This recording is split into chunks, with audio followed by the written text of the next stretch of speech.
Hi guys, happy Friday. Okay, so today we are going to continue looking at China. So we're going to watch a little bit more of that documentary that we watched on Wednesday, seeing what happens with Shi Huangdi and then what other dynasties come into play. So as you watch, you're going to be looking for the answers to these questions that you see. Who came to power after Shi Huangdi? What dynasty did he create that lasted nearly 4 centuries? And which two major rivers traverse the country of China from east to west? These questions will be in your exit ticket today.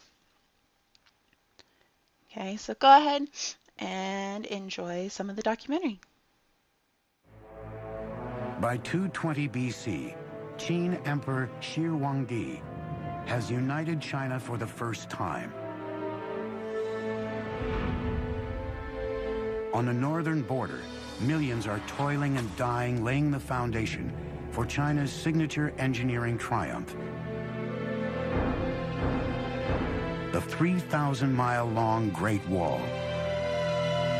But the first emperor wasn't done.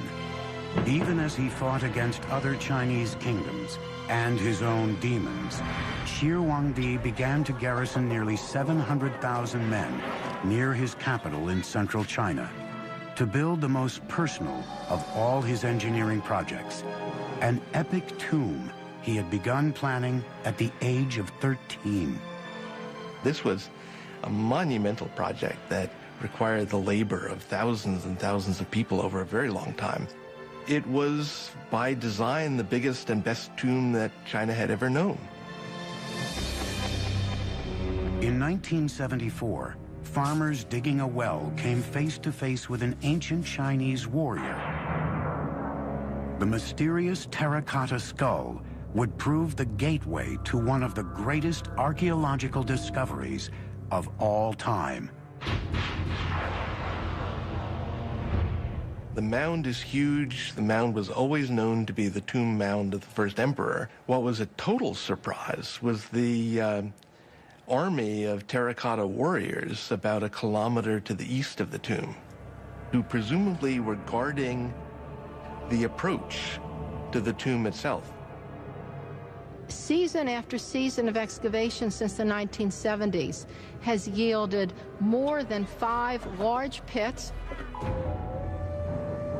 The individualized faces and drapery and armor suggest that each one of these warriors was molded from the life from an individual separate human being. The precision and detail in the sculpting, the firing of the clay are unmatched today. These warriors are a colossal achievement, and some believe the greatest archaeological find of the 20th century. But they are only the tip of the iceberg, because this ghost army only served as a guard detail for an engineering feat as fantastic as the world has ever known, the opulent tomb of Shi Huangdi. Each statue stands between 5 feet 8 inches and 6 feet 2 inches tall, giants for the time. Some weighed up to 600 pounds. But it was the terracotta itself that sent shockwaves through the teams excavating the site. The clay had a hardness beyond anything they'd ever seen before, indicating that Shi Huangdi's artisans had developed a revolutionary new technology, blast furnace kilns that fired the statues at temperatures up to 2,000 degrees Fahrenheit. Archaeologists eventually uncovered 3 massive pits filled with the terracotta army guarding the first emperor's tomb. One pit alone contains over 6,000 life-size warriors and horses in battle formation. In a second pit, 1,300 of Shi Huangdi's elite military forces, including archers, chariots, and cavalry, were discovered. While the third pit, with 68 figures and 1 chariot, was the command center of the entire army, headquarters for the defense of Shi Huangdi's empire, even in death. The military armor is fairly specific. We can tell that the armor used was lacquered leather. We can see that people had cleats on the bottom of their boots to help them run in the mud. We can see the kinds of caps people wore and associate them with rank.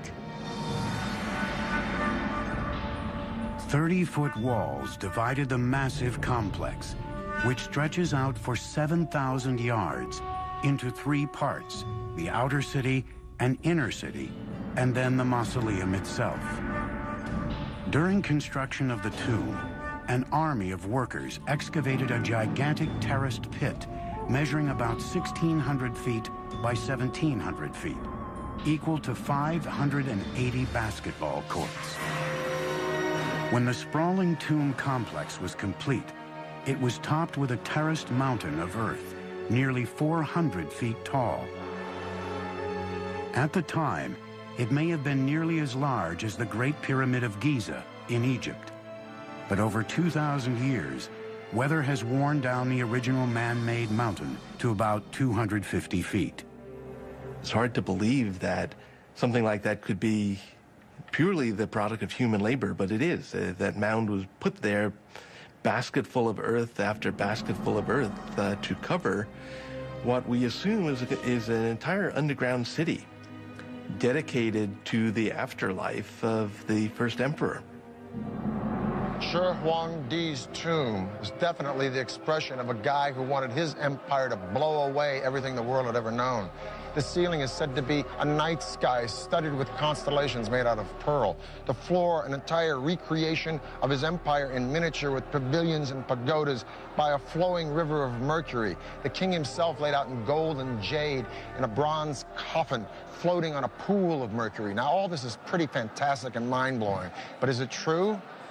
Well, scientific tests have proven mercury levels 100 times the norm around the mountain, and ground-penetrating radars detected a room inside the mountain 33 feet high. So the emperor's tomb may be all it's cranked up to be, but we're going to have to wait to find out, because the Chinese government has decided not to excavate the place until they have the technology to preserve what's inside. And even then, once they go in, it may be a very treacherous dig. There were corridors and trapdoors and booby traps that were designed to prevent tomb robbing. Now, we assume that those are no longer operable after a couple thousand years, but I'm sure whoever goes into that tomb first is going to step carefully. Shi Huangdi had boasted the Qin dynasty would last 10,000 generations, but just 3 years after his mysterious death, the vast empire collapsed. The first emperor paid a steep price for his epic engineering projects. The Great Wall and magnificent tomb bankrupted the country and ultimately broke the backs of China's peasants. Pushed to their limits, the people revolted, and China was plunged into chaos. Shi Huangdi is said to have died from ingesting mercury, which he believed to be an elixir of immortality. Shi Huangdi, the first emperor of a united China, is dead. Few mourn. Many have eagerly anticipated an end to the hated and ruthless Qin dynasty. A vicious power struggle ensued for control of the empire. In a word, it was chaotic. Very quickly, after the death of Qin Shi Huangdi, things fell into civil war, with various people vying for power. 206 BC, a new ruler comes to power determined to bring stability to China. His name was Liu Bang, a former soldier and cunning politician who knew how to win the hearts and minds of the people. Over the next 4 years, Liu Bang consolidated his rule and rallied the people behind him. Peace and stability returned to the empire. By the time he died in 195 BC, he had launched a dynasty that would thrive for nearly 4 centuries, the Han. The Han embarked on a wall-building campaign even more massive than Shi Huangdi's. They extended the Great Wall much further to the west than it had been, and set up a set of garrisons and a series of watchtowers that guarded the trade routes out into Central Asia for hundreds of miles to the northwest of the capital. The Han built their fortresses at closer intervals than earlier dynasties, every 1 to 3 miles. In areas of heavy enemy activity, that could increase to only 500 yards apart. Han soldiers had 3 critical missions along the wall: defend against invasion, gather military intelligence on enemy activity, and keep the vital beacon towers maintained and supplied with beacon fire fuels. Han Dynasty signal towers incorporated several sorts of alarms. Flags and smoke were only used in the daytime. Torches were only used at night. Bigger bonfires and drums were used at any time. And complex codes were devised for these signals. And just like today, modern codes, they were all classified as top secret and unknown to the public.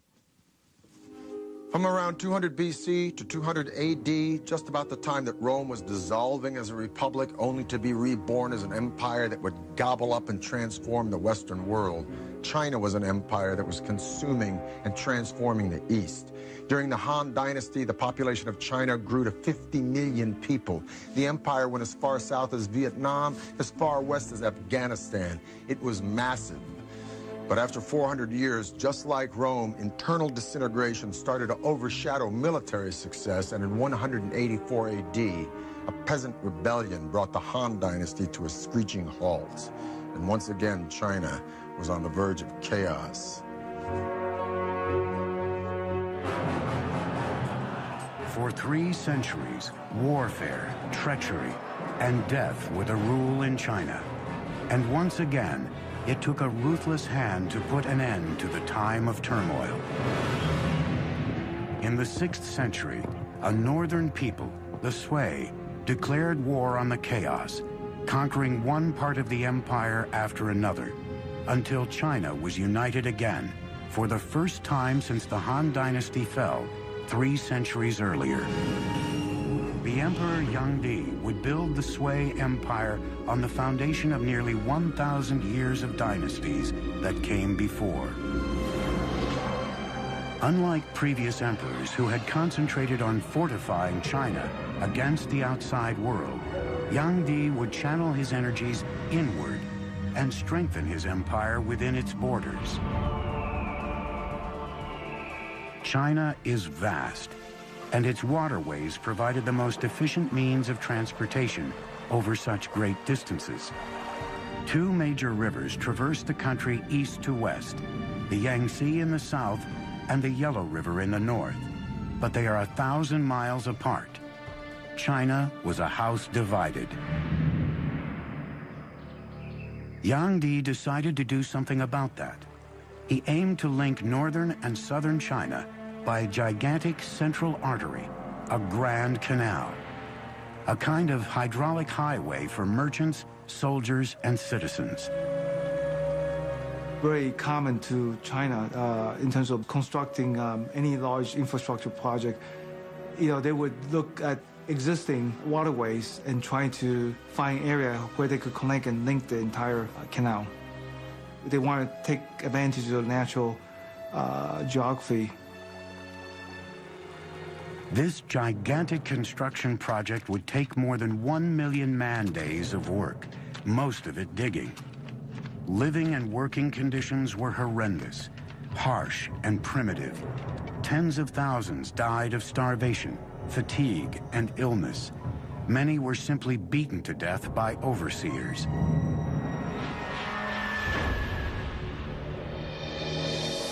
More than 24 locks were needed to create a massive network of channels. But every time you encounter a natural body of water, you need a lock to make a barrier between the canal and the lake or the river. When you go up any significant grade, you have to have locks to raise the water and the boats with it to get over any rise in the terrain. It took 5 million workers over 6 years to build the Grand Canal.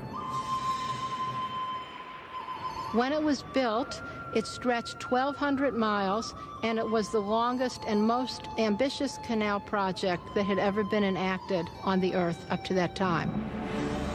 By connecting the Yellow River with the Yangtze, the Grand Canal could now transport goods up to 45 miles a day.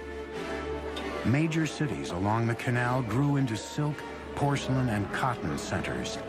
Merchants and artisans supplied manufactured goods to opening markets throughout the entire country. Economically speaking, it made interregional trade much easier, as well as providing work for a lot of people, building it, maintaining it, working on it, transporting goods and people up and down it. Like the Nile in Egypt, it integrated the North and the South, strengthening the foundations of a unified empire. Well, the canal was a tremendous generator of wealth. There was opportunity for poets to travel, for painters to wander and begin painting landscapes. So it really was an engine of cultural development, not just along its own route, but with influence far beyond its own confines. With his engineering feat completed, Emperor Yangdi decided it was time for a victory tour down the Grand Canal. It was a garish spectacle, with an entourage of thousands, traveling in opulence that bordered on the obscene. Well, the emperor had beautifully appointed luxurious imperial barges that could take him down the Grand Canal. So he would spend as much as half of every year enjoying himself in the sunny south. The emperor redefined luxury, demanding exquisite foods and exorbitant tribute from every county and town along the canal. When large amounts of leftover delicacies were dumped overboard, the destitute who built the canal watched from the shore in despair. But once again, a Chinese emperor underestimated the power of the people. His voyages of conspicuous consumption fueled a mounting sense of rage against his decadent regime. In 618 AD, the people rebelled in a series of peasant uprisings throughout the country. Once again, chaos consumed China and soon reached the palace itself. Emperor Yangdi was killed by his own generals, and the Sui dynasty came to an abrupt end.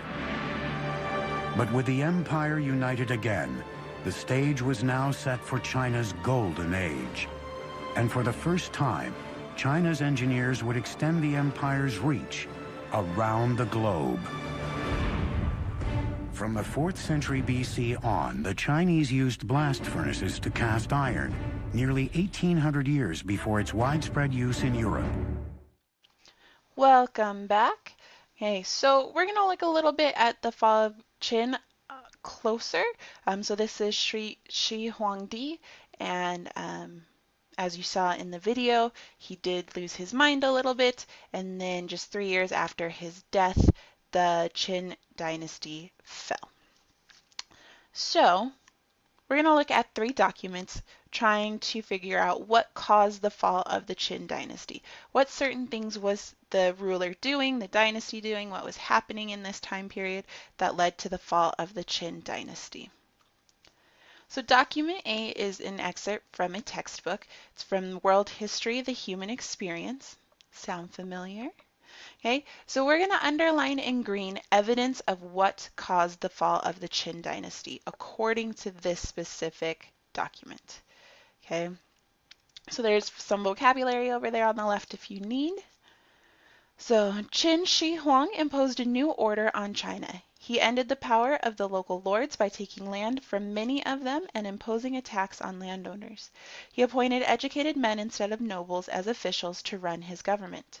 Qin even imposed censorship, clamping down on scholars who discussed books and ideas. In 213 BC, he ordered all books burned except those about practical subjects like agriculture, medicine, and magic. In this way, he hoped to break people's ties to the past so they would not criticize the present. About 460 scholars resisted and were executed. Qin's subjects saw him as a cruel tyrant who had lost the mandate of heaven. Nobles were angry because he had destroyed the aristocracy, scholars detested him for the burning of books, and peasants hated his forced labor gangs. In 210 BC, Qin died, and soon the dynasty itself came to an end. Even so, the rule of the Qin established foundations for the Chinese state that would last 2,000 years. In 207 BC, Liu Bang overthrew the Qin a military official from a peasant background, Liu defeated his most powerful rival in 202 BC and declared himself the emperor of a new dynasty, the Han. The Han governed China until 220 AD, more than 400 years. The Han emperors used Qin forms of centralized power, but without the harshness of the Qin rule. Okay, so looking at this on the screen, I've got underlined in green some of the evidence that might have caused the Qin dynasty to fall according to the textbook, right? So he imposed censorship. He ordered books to be burned, hoping to break people's ties from the past. 460 scholars who resisted him were executed. That's a lot of people to just straight execute. He was seen as a cruel tyrant. He was seen as someone who had lost the mandate of heaven, so the right to rule according to their gods. He forced peasants into labor gangs. And then obviously the fall happened because he was overthrown. Okay, so these are just some of the reasons why the Qin dynasty fell. Okay, document B is a Confucian essay, and it's from Jia Yi, who is a poet of the Han Dynasty, and he wrote an essay called The Faults of Qin. And we're going to take a look at this one as well. So take a second, read document B, this Confucian essay. As you're reading, I want you to think about what does this talk about how the Qin fell? What were they doing wrong? Why might not they have been able to keep power? Take a second and pause the screen if you need to read.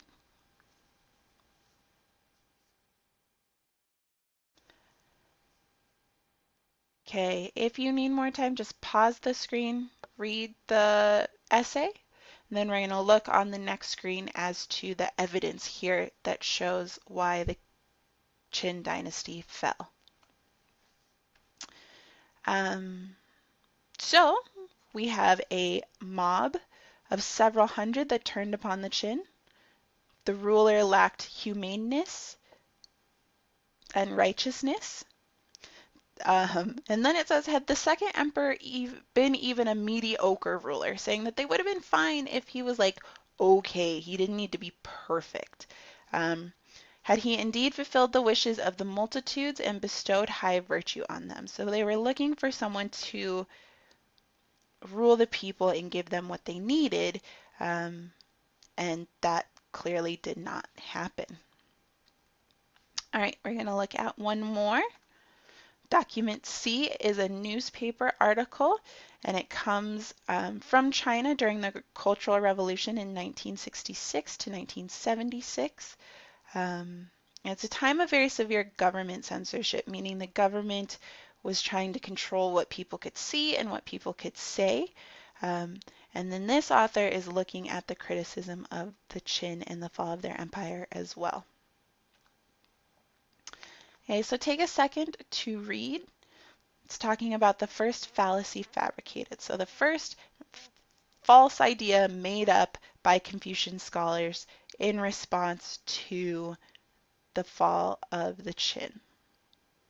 Same as before, go ahead, pause the video, take a couple minutes to read, and then unpause.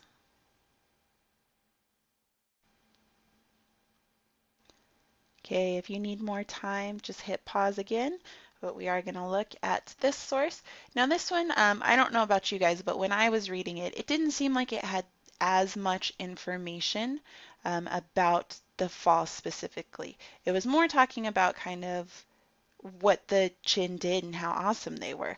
But in that last paragraph, I found a couple of things, right? So it's saying that Shi Huangdi, his greatest flaw was that he did not strike at the opposition hard enough or suppress them thoroughly.